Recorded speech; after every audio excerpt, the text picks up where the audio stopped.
kembali lagi di Kita Pondok Pondok Podcast. Lepas nafas, Tarik napas, buka mata. Saya Yolanti Wirano. dan saya Uniken Diken.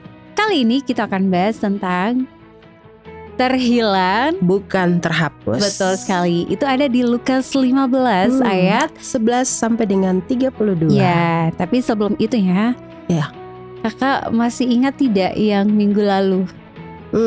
Minggu lalu punya ini Ya. khotbah ya. Iya, Stop banyak alasan. stop banyak alasan. Nah, nanti kita aku tanya nih, kira-kira sebuat kah belum? Oke. Oke, Kakak Ike. Minggu Iya. lalu tuh kan kita belajar tentang stop banyak alasan ya. Itu di Lukas 14 Iya. ya, ayat 15 sampai 24. Itu kan berbicara tentang ini nih. Ada satu tuan yang dia mau undang. Iya, dibikin pesta besar baru dia undang tapi orang-orang. ada banyak alasan. Ada yang Betul. sebentar Baru ya, menikah. baru kawin nih, yang menikah, lalu apa lagi, baru tanah Terus kah? iya beli tanah kah, mau bikin kebun kah itu. Betul, dan dia Iya. belum-belum segala macam Iya. itu. Nah, kira-kira 1 minggu berjalan ini bagaimana kehidupan kakak? Ketawa tapi. Jadi itu kan ketong terima minggu lalu tuh. Jadi sebenarnya 2 minggu lalu tuh memang saya cukup banyak kegiatan toh. Jadi memang sudah cukup capek, tidak istirahat, banyak berdiri. Jadi sapu pinggang dengan sapu telapak kaki itu kayak susah untuk injak. Jadi rasa kayak saya kayaknya mau tepar ini, Jadi hari Minggu ibadah.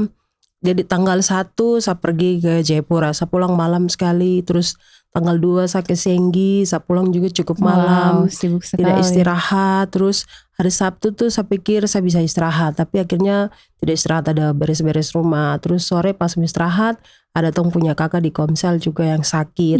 Jadi pergi jenguk begitu. Terus hari Minggu kita ada pelayanan toh kakak dengan teman-teman dari Pemuda Kemah Injil. Nah pulang dari situ harapannya tuh hari Senin saya bisa istirahat begitu. Terus hari Senin begini ada teman datang main ke rumah. Jadi sudah baru teman itu dia datang dengan keadaan yang kurang sehat. Dia bawa virus. Seperti kamu dengar hapus suara sekarang agak sedikit seksi. Begitu sudah. Siapa dia? Tidak usah bilang dia nama, tapi nanti kalau dia nonton biar dia tahu sendiri. Asik. Dia datang jadi tong sepanjang hari bicara sampai dia pulang sudah saya lanjut dan dia virus itu. Baru sore itu tuh jam 6 itu tong ada Bible study. Begitu. Okay. Biasanya tong bikin di Cafe Tazama di SKB Kompleks SKB Kemiris itu toh. Jadi sudah harus buang info di grup dari siang dan teman-teman sore jam 6 ketong ada Bible study, jangan lupa datang. Tapi setelah saya buang info semua masuk sore-sore begini, cuaca mulai gelap, mulai hujan. Ini posisi bagus, berusaha capek, kayak tidak sanggup ini dia virus itu mulai ini saya minum obat tapi ternyata remempan juga. Saya pikir sudah ini momen yang pas untuk saya bilang ketong terjadi Bible study begitu. Jadi saya semua ketik tiba-tiba barang muncul stop alasan. Langsung terjadi taruh HP sudah tunggu saja. Begini teman satu dia telepon. Jadi Bible study ke tidak? Saya bilang, hujan terapa tong bikin kop rumah saja kalau di kafe. Tidak begitu juga, maksudnya saya istirahat begitu.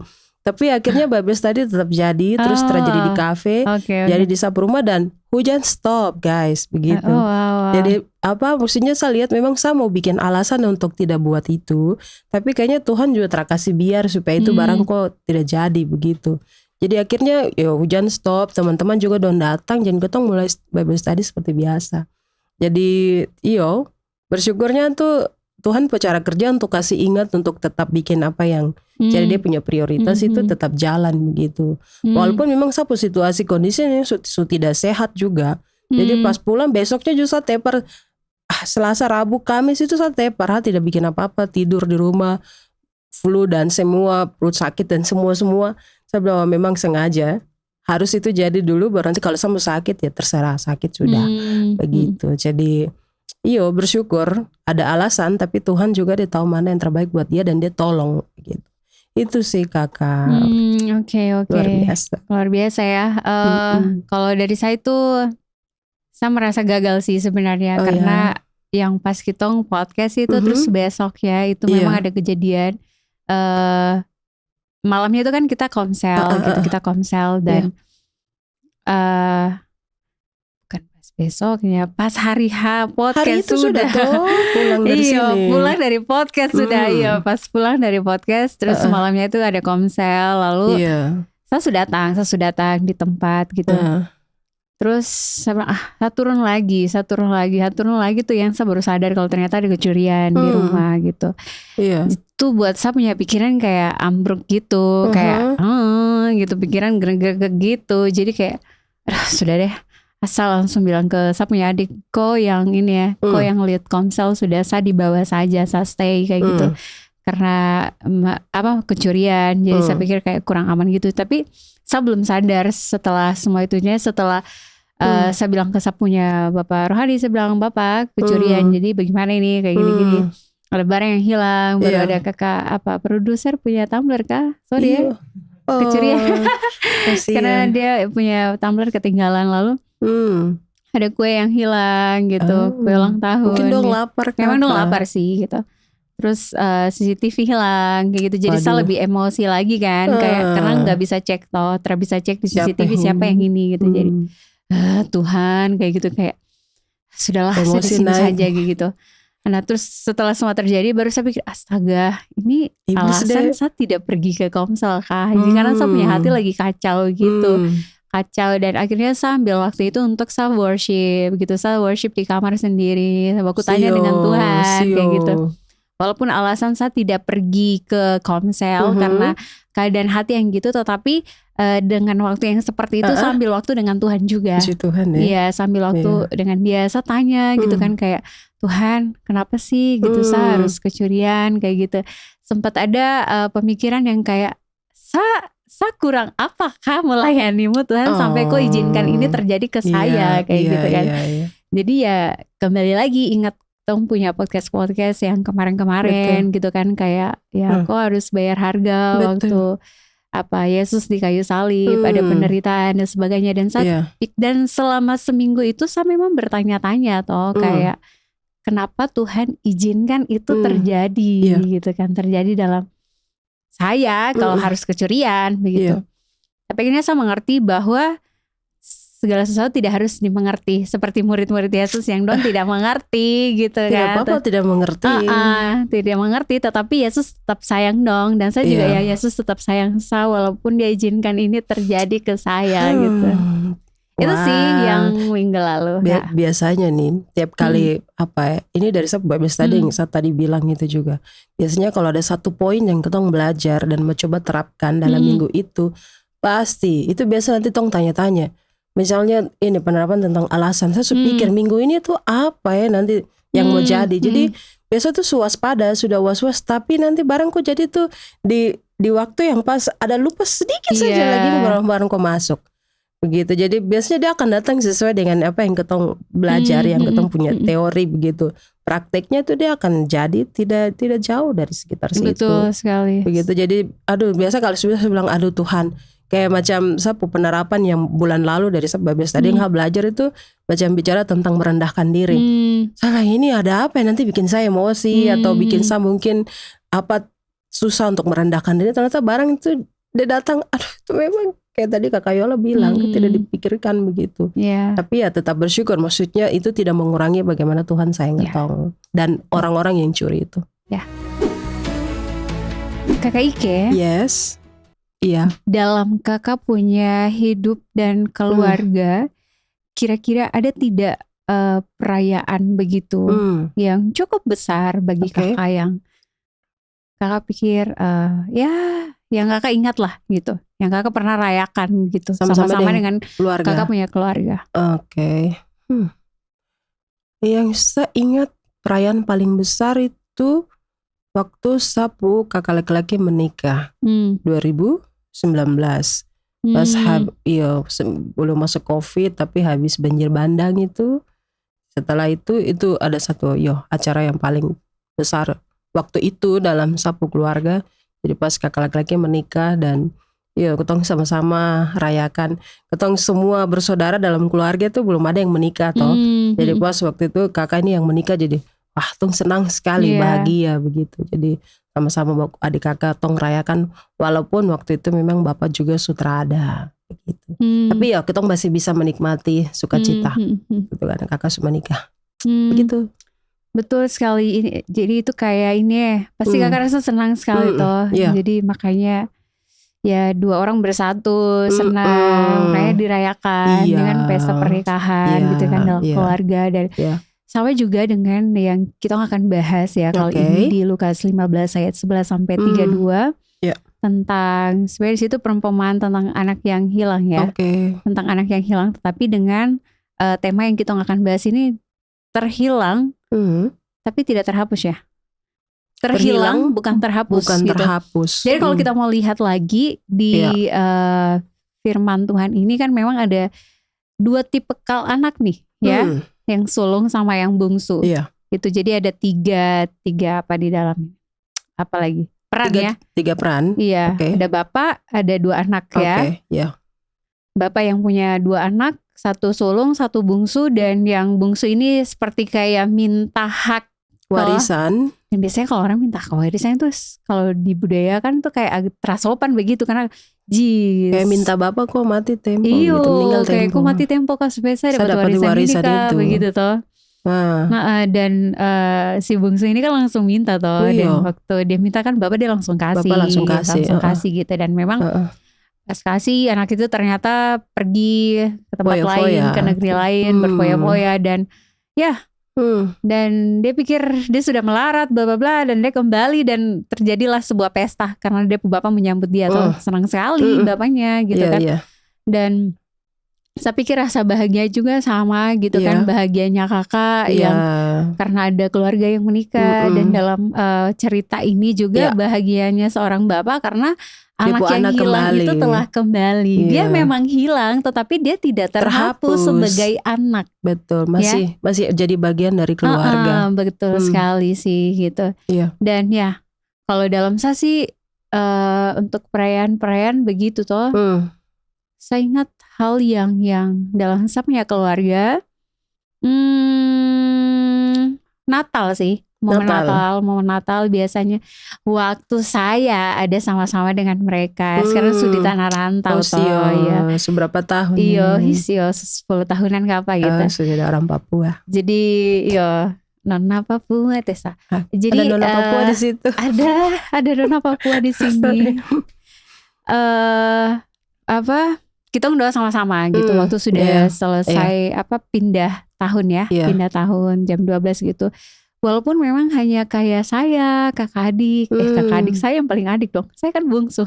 Merasa kakak ya gitu. Dengan kakak-kakak kita doa sama-sama, ngumpul, worship gitu. Itu bagi saya yang momen perayaan yang megah sih bagi saya karena kekeluarganya dapat gitu ya.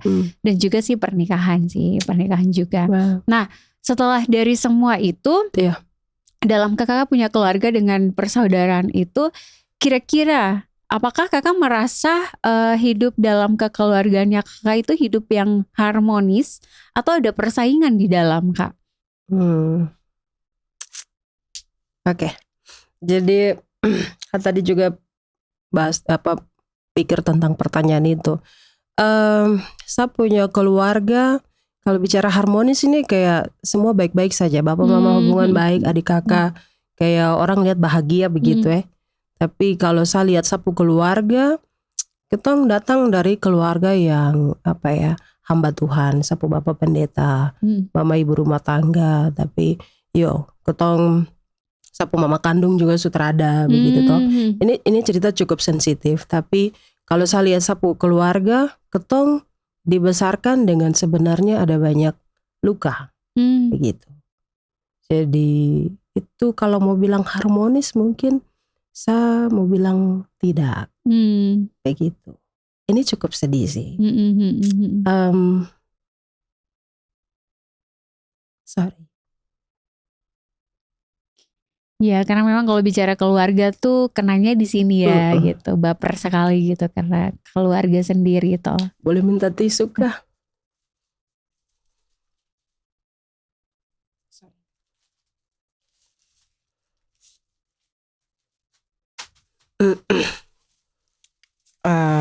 Iya, saya bilang harmonis karena waktu saya baca kata harmonis itu kayak sebenarnya standar tinggi sekali untuk punya satu keluarga yang lengkap. Adik kakak baku sayang, baku jaga. Itu kayak ketong bukan keluarga cemara yang biasa kamu nonton di drama begitu. Tapi ada banyak hal-hal yang ketong adik kakak dengan orang tua bergumul, hidup dari kecil sampai besar dengan ada masalah antara bapak dengan mama, ketong adik kakak. Dan untuk rasa kalau bilang hati bapak, mungkin ada yang belum rasa sebenarnya. Mungkin ada yang masih simpan luka, ada yang masih belum mengampuni. Saya tidak bisa bilang sudah, karena masing-masing dari ketong adik kakak punya struggle yang cukup besar untuk bisa berpindah dari situ. Saya bersyukur karena Tuhan selamatkan ketong. Kadang-kadang saya pikir sepuh adik kakak, kenapa dong masih tinggal dengan dong punya masalah yang kadang-kadang selalu dong masih ingat ke masa lalu. Masa lalu tuh begitu menyakitkan sampai hari ini masih harus lihat ke sana. Kenapa dulu begitu Kenapa dulu orang tua bikin begini? Kenapa dulu kakak nih dong bikin begini?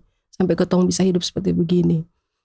Jadi itu cukup berat. Jadi kalau mau bilang harmonis, saya punya doa dari waktu saya masih sekolah. Saya bilang, Tuhan, saya mau saya punya keluarga dipulihkan. Dan ada satu saya punya kakak yang dia sudah pergi lah sekali, belum pulang ke rumah.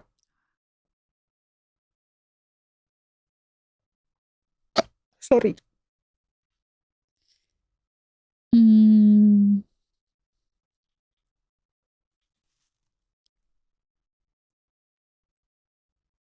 Saya bisa peluk dia kah? Boleh.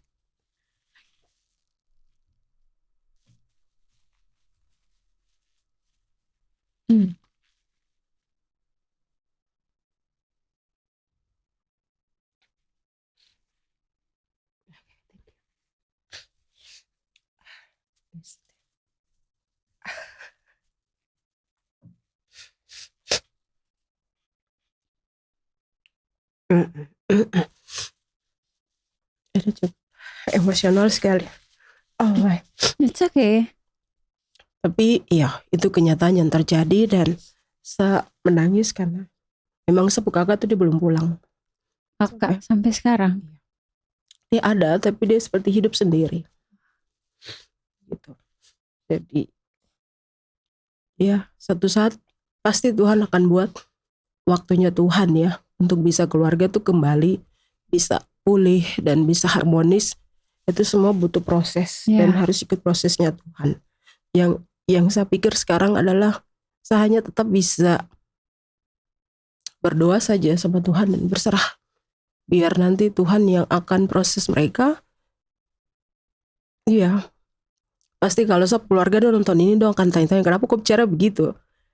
Tapi saya mau bilang kalau anak-anak muda pasti ketemu bukan saja tapi kamu juga di luar ada punya masalah yang masing-masing begitu. Sakit hati dengan orang tua, dengan bapak, tidak suka dengan adik. Kenapa adik ini bapak lebih sayang, mama lebih sayang daripada kakak.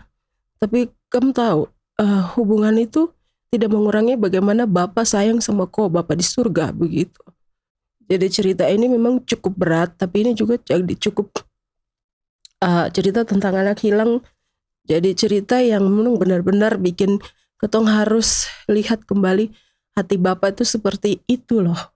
Walaupun ketong hilang tapi dia akan waktu tong pulang dia akan bikin pesta untuk sambut dan rayakan itu. Terpeduli usaha kakak tersuka dengan adik tersuka dengan kakak, tapi orang tidak akan mengerti bapak puh hati itu seperti bagaimana kalau terlalu hubungan dengan dia. Begitu. Jadi mungkin saya tidak bisa bilang harmonis, tapi saya tahu semua itu hanya bisa didapat kalau ketong puh hubungan dengan Tuhan. Begitu. Sorry, ini sedikit emosional tapi itu sudah yang saya bagi. Thank you Kak.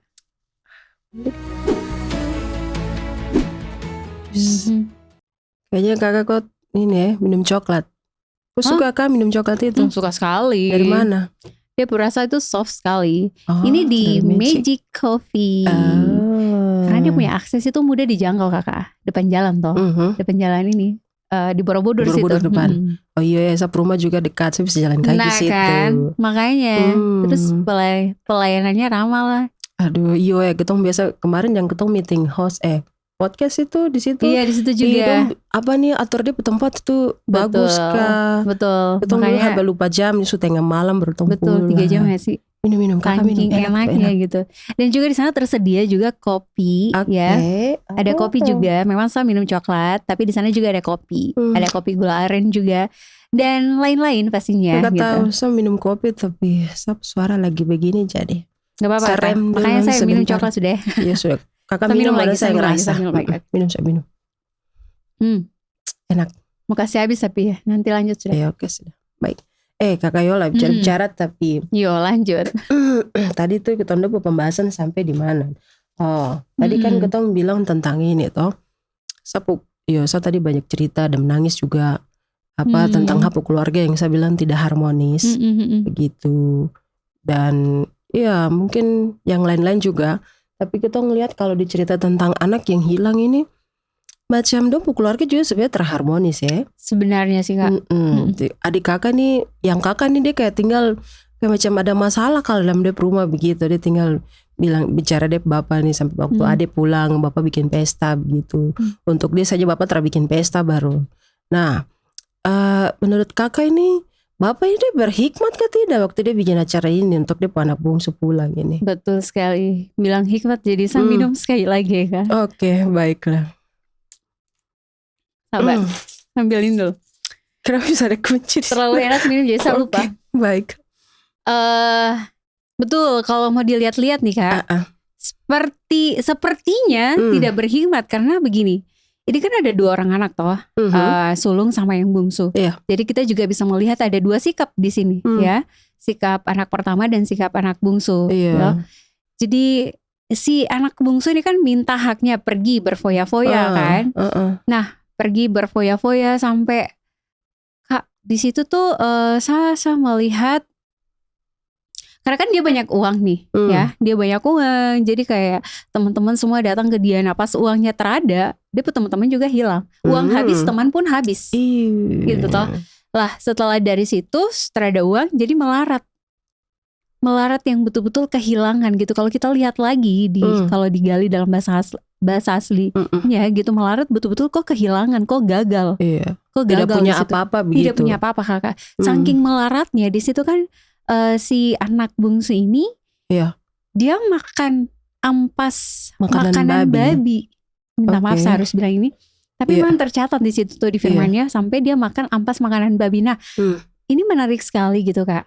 Mungkin ampas makanan babi ini teman-teman kalau baca ini kelihatan seperti kayak makanan sisa gitu kan. Kita kan kayak di sini ya biasa kita lihat. Iya, kita di sini kan biasa ada orang yang kumpul sisa-sisa makanan gitu kan untuk kasih makan dong punya itu babi gitu kan. Nah, di sini memang ampas itu ternyata itu buah apa ya? Saya lihat lagi nih, buah pohon gitu dari pohon karop, pohon karop gitu.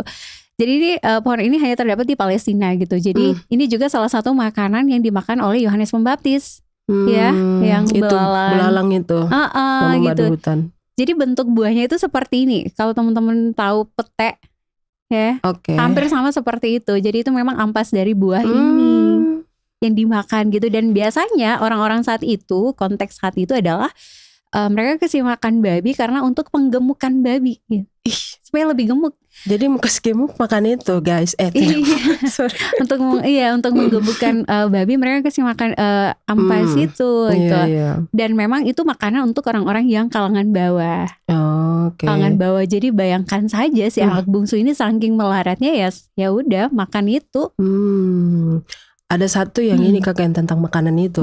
Yang saya baca juga kalau sebenarnya orang Yahudi dong tidak makan makanan itu. Iya, karena memang itu kalangan di bawah sekali gitu. Jadi anak ini kok bisa makan makanan itu, berarti memang dia sudah sangat inilah ya, maaf ya Kak, ini makanan babi terus kita makan gimana ya kayak gitu. Kan nggak masuk akal gitu.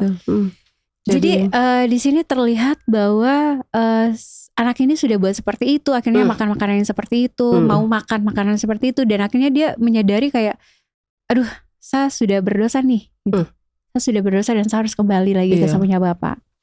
pulang dan ternyata waktu bapaknya tahu gitu kan. Bapaknya memang tidak cari ya, bapaknya sekali lagi tidak mencari dia ya guys. Tetapi dia yang menyadari kalau ternyata dia buat kesalahan yang cukup besar dan fatal. Bahkan dia bilang kayaknya bapak juga tidak akan mengampuni saya nih gitu. Iya. Karena ini kesalahan yang saya buat sudah sangat besar sekali. Tapi dia mau sadar itu dan dia mau kembali ke bapak. Karena sudah tahu salah jadi mau kembali. Nah ini nih. Ini sudah sadar salah. Garis bawah ini guys. Kalau sudah salah harus kembali. Bukan salah baru. Bukan sudah salah tapi malah pergi jauh. Lari. Ini yang saya tekankan yang minggu lalu sih. Sudah tahu berdosa, tidak mau bertobat, malah menjauh. Sudah tahu salah ya kembali ke bapak gitu. Jadi selang sekali respon anak ini dia kembali ke bapaknya. Iya. Dari jauh dia pu bapak lihat itu.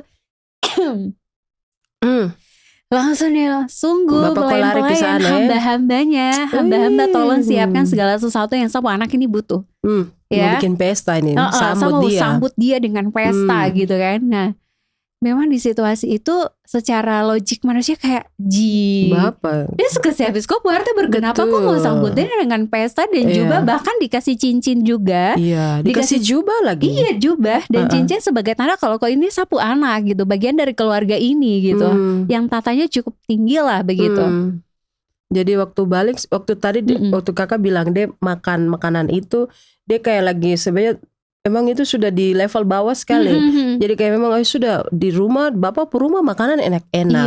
Baru saya di sini saya makan makanan babi. Sudah saya balik sudah ke rumah, terserah bapak mau terima atau tidak. Penting saya pulang dulu. Mau dia terima saya sebagai anak tidak apa-apa. Penting saya pulang, saya bisa makan di sana dan saya jadi dia orang kerja juga tidak apa-apa. Iya, betul sekali gitu. Karena dia menyadari itu, mau kembali itu poin yang penting sekali gitu. Tidak, kalau dari saya bilang ngapain mau sambut dia gitu, suka sih habis kopu uang, kopu segalanya, ngapain kasih biar saya, malahan dia melarat sampai mungkin minta maaf ini biasa orang-orang melarat sampai kau mati sudah di situ. Kasih biar deh, karena dia keputusan ngapain sambut dia gitu. Tapi bedanya bapak kita di surga ya, orang-orang kayak gini malah yang disambut. Itu yang Tuhan mau sambut Dora, malah dikasih jubah, cincin. Itu gak masuk akal, dan kasih yang tidak bisa masuk akal manusia tuh. Kasih yang seperti ini nih, hati Bapa. Kasih Bapa yang seperti ini gak bisa. Dia hilang tapi bukan terhapus. Yes, terhilang tapi tidak terhapus gitu. Jadi bagi kita manusia itu tidak berhikmat ya. Seperti tidak berhikmat karena di luar akal manusia. Dan kayak saya bahkan untuk menjelaskan hal ini kayak gimana ceritanya bapak kok bikin gitu, susah sekali karena menjelaskan kasih Yesus itu. Tapi bapaknya mau terima dia kembali gitu, karena memang konsep kasihnya Bapa di surga dengan konsep kita kasih manusia ini berbeda. Kalau Bapa yang tiada batasnya, kita ada batasnya. Batasnya sampai situ karena sudah buat kesalahan, dia sudah setelah bisa lagi. Tapi Bapa di surga karena lu ada kesalahan apa ya sudah, saya tetap menerima kok begitu ya. Wow, luar biasa ya. Saya lihat di sini juga sebenarnya waktu Bapak dia bikin ini, kalau dari pikiran manusia saya rasa itu kayak teradil begitu. Betul sekali. Untuk bilang hikmat manusia teradil toh, anak yang sulung yang ada di rumah setiap hari bikin apa yang Bapak suruh, kerja semua, urus rumah semua baik, baru Bapak tidak bikin apa-apa untuk dia. Tapi adik ini pergi tidak ada di rumah toh, semua saya yang kerja, pulang Bapak bikin pesta. Dan sebenarnya saya lihat di sini untuk Bapak mau bilang dari sisi Bapak, ketong akan mengerti Bapak bikin itu karena mungkin belum jadi orang tua. Betul. Begitu. Tapi juga ketong lihat Bapak sebenarnya dia mau ajar anak yang tua ini juga bahwa itu kan kopu ade masih satu darah. Begitu, masih bagian dari keluarga. Jadi dia mau ajar kalau kopu ade, dia pergi, dia pulang kau harus terima dia karena itu kopu ade. Gitu, dia bukan orang lain, dia bukan hamba. Dia itu adik, anak dalam rumah. Betul, ini menarik sih Kak, karena orang yang tinggal sama-sama dengan bapaknya, kakaknya ini malah tidak merasa kasih itu. Tinggal sama-sama, sudah buat segala sesuatu untuk bapaknya, tapi malah sebenarnya dia juga terhilang sebenarnya gitu, karena dia tidak merasakan kasih itu. Dia tidak merasa kepemilikan apa yang bapak rasa punya. Memilikinya tidak ada dengan bapak. Berarti tidak ada hubungan di situ. Makanya jangan-jangan orang-orang yang selalu rajin ibadah, selalu rajin ada gereja, mereka tidak punya hubungan dengan Bapa di surga. Tetapi justru orang-orang di luar sana yang terhilang dan mengakui dosa, bertobat, mereka itulah yang punya hubungan pribadi dengan Tuhan. Jadi mulai evaluasi diri sih sebenarnya. Betul. Saya yang selalu pelayanan, yang selalu podcast begini, apakah saya punya hubungan pribadi dengan Tuhan atau tidak gitu. Betul. Jangan-jangan saya lagi yang kita yang hilang dalam rumah. Betul, jangan saya yang terhilang. Gitu. Yes. Iya, itu betul sekali. Jadi supaya kita juga perlu tanya ke tompu diri masing-masing. Perjalanan hidup dan Tuhan selama ini saya punya hubungan atau tidak. Terus saya bilang saya jalan sama-sama dengan Tuhan sebatas mana. Betul. Begitu. Jangan-jangan kita cuma jalan saja, jalan sendiri tanpa Tuhan. Bicara banyak tentang Tuhan, tapi kita sebenarnya tidak punya hubungan dengan Tuhan. Banyak komplain, jangan-jangan waktu kita terapung hubungan dengan Tuhan, kita lihat orang lain, kita bisa menghakimi orang dengan gampang. Betul bicara orang lain dengan merendahkan orang lain, bicara yang tidak baik, dan ada hal-hal yang sebenarnya karena kita terapung hubungan dengan Bapa toh. Begitu. Kalau kita hubungan dengan Bapa, kita tahu, kita akan lihat orang lain seperti Bapa melihat orang lain. Betul. Gitu. Bukan dengan yang lain. Betul. Jadi kalau saya mau undang antara salah satu anak ini, saya akan undang anak pertama sih, yang si sulung ini. Karena dia sebenarnya yang paling terhilang. Karena dia ada di rumah Bapak, tetapi dia tidak punya hubungan dengan Bapak. Gitu. Karena anak yang satunya kan sudah mengakui kesalahan, bertobat. Dia sudah pulang. Iya, dan dia jadi tetapi kalau saya mau jadikan pemimpin antara kedua ini, sebenarnya saya akan memilih anak bungsu ini. Karena dia mau menyadari kesalahannya. Dan dia mau kembali ke Bapak. Walaupun yang satu ini memang tetap stay, tetapi tidak ada hubungan dengan Bapak, itu bukan dasar yang kuat. Dasar yang kuat adalah mau kembali ke Bapak, mau bertobat. Dan bersama-sama dengan Bapak. Luar biasa. Jadi Kakak Ike, kalau Kakak ada dalam pergumulan hidup, kira-kira dan Kakak mau konseling, Kakak akan cari tipe orang yang seperti anak pertama ini, atau seperti anak kedua? Saya pikir saya akan cari anak kedua. Alasannya itu tadi kakak tadi banyak jelaskan tentang dia tahu dia buat salah. Dia kembali ke dia Bapak, dia minta maaf dan hubungan kembali baik, dan hubungan dengan Bapak kembali baik. Jadi kalau saya punya masalah kehidupan, saya akan cari orang yang seperti anak bungsu. Karena saya akan banyak belajar apa artinya. Ada satu istilah saya lupa itu. Berbaik kembali dengan Bapa. Hubungan dipulihkan kembali dengan Bapa. Karena dia sudah punya pengalaman yang cukup berat juga dalam dia hidup. Jadi pasti saya akan belajar bagaimana saya bisa, kalau saya punya masalah dengan saya punya orang tua, keluarga yang seperti sekarang tadi mungkin saya ada cerita. Kalau saya ketemu orang itu, saya akan lebih belajar dari dia karena dia punya hubungan yang dulu rusak sudah kembali baik dengan dia punya Bapa. Jadi saya akan pergi ke orang yang seperti itu daripada yang kakak. Memang saya tahu dia di rumah, tapi jangan sampai saya kesana saya baru bicara nanti dia kasih dia sudah kok ini saja atau gimana. Intinya yang bungsu itu dia lebih punya banyak pengalaman susah di luar. Jadi waktu dia balik, waktu hubungan baik, dia punya hubungan kembali baik itu benar-benar baik, bukan hanya pura-pura baik gitu. Dia tidak hilang lagi. Jadi begitu. Hidup anak bungsu. Saya bungsu loh. Saya anak bungsu. Guys, saya anak bungsu. Guys. Apa? Kakak bilang apa? Saya juga akan pilih anak yang kedua ini sih, anak bungsu gitu. Karena gini, karena dia betul-betul apa sih istilahnya? Dia betul-betul menyadari kalau dia itu anak. Dia itu anak Bapa, anak Allah, bukan hamba. Sepertinya ada perbedaan gitu. Yang bungsu menyadari kalau dia tuh posisinya sebagai anak. Dan saya punya Bapa. Jadi kayak dia mau datang ke Bapa dan Bapa terima gitu. Tetapi posisi yang satu ini masih merasa seperti hamba. Gitu. Karena tidak punya kepemilikan begitu. Kan kalau seorang hamba mah tidak bisa menerima warisan begitu kan. Ada sama-sama tinggal satu rumah tapi kayak beda gitu. Saya hanya hamba saja gitu. Tetapi kalau anak ini ya dia punya hak gitu kan, punya hak sebagai anak dan dapat warisan dari Bapa gitu. Itu. Dan saya akan datang ke orang yang seperti itu juga. Dan di sini saya senang ada ini. Saya akan lihat satu catatan nih guys. Kalau kita terima diri sendiri, kita bisa terima orang lain juga. Betul. Jadi memang anak yang sulung ini dia tidak menerima diri sendiri, makanya dia tidak terima dia adik datang toh. Betul. Jadi ini apa ya, evaluasi diri, gambar diri, identitas diri. Kalau kita bisa terima diri kita juga bisa terima menerima orang lain juga gitu. Dan waktu kau tahu kau siapa, kau di dalam Tuhan, ya kau menang. Ada kemenangan di situ. Kau diterima Tuhan, kau juga akan terima orang lain. Betul. Itu sih. Iya, yang saya belajar di sini, ketong punya hidup memang ketong usaha untuk buat baik, tapi kadang-kadang ketong bikin salah. Tapi Bapa dia akan selalu terima kau. Dan dia akan mengampuni kau. Betul, dia akan buka tangan, dia bilang sini mari anak, dan dia akan peluk kau dan dia akan bilang saya sayang kau. Itu Bapa. Kasih Bapak. Thank you.